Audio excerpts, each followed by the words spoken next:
guys, it's your librarian, Mrs. Main, and today is January the 12th. It's National Ginger Day, and ginger means that you have red hair. So they're really unusual. People with red hair are usually found in Scotland and some parts of East Asia. But today we want to celebrate all hairstyles, all hair types, and all different types of people. Okay?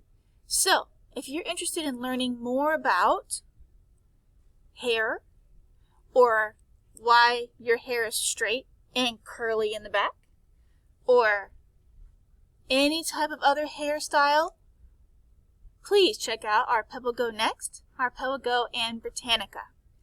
Okay? This is a great day to experiment with new styles and looks. I'm trying to keep my hair down because I always wear it up in a bun. So, guys, have a great time. Learn about different cultures and different people's types of hair. And try on new styles and see what works for you.